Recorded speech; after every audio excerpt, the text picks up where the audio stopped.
কিভাবে জিতলাম?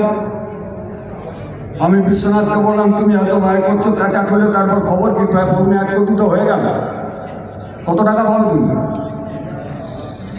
তার হিসেব মতো আমার 7টা বিধানসভা, খুব বড় তো 6 লাখ 7 লাখ 8 লাখ ব্যয় হলো 1.5 কোটি। অন্তত আমরা ব্যয়ের সঙ্গে যুক্ত থাকি, আমরা জানি।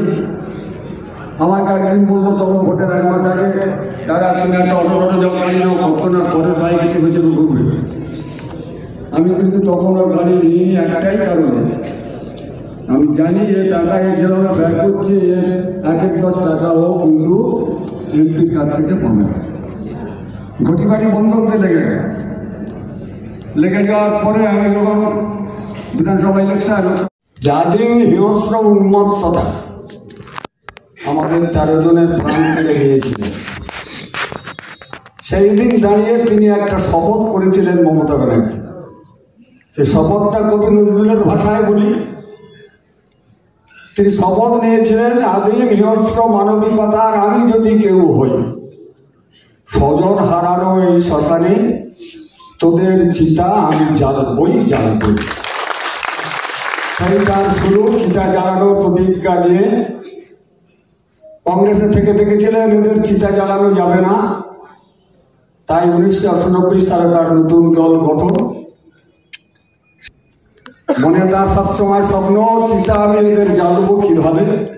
তার জন্য তার অনমনীয় লড়াই, আপসহীন সংগ্রাম, নন্দীগ্রাম আন্দোলন, সিঙ্গুর আন্দোলন, অনশন, তার মধ্যে সেই শুভ হল 2011 প্রথম আমরা ক্ষমতায় গেলাম। তারপরে 2011, 2016, 2021 চিতা জ্বালানো চলছেই। 2024 চিতা জ্বালানো সম্পূর্ণ হলো, সিপিএম একদম নেই। তাহলে এই 21শে জুলাইকে আমরা রেডিমেড ভাবে ভাবলে হবে না। 15ই আগস্ট যেমন সারা ভারতবর্ষের দিবস, তাই সেই কারণে 21শে জুলাই শুধু আমরা যাই বলে যাবো, যেতে হয় বলে যাবো, সেটা কিন্তু নয়, যাওয়া উচিত বলে যাবো।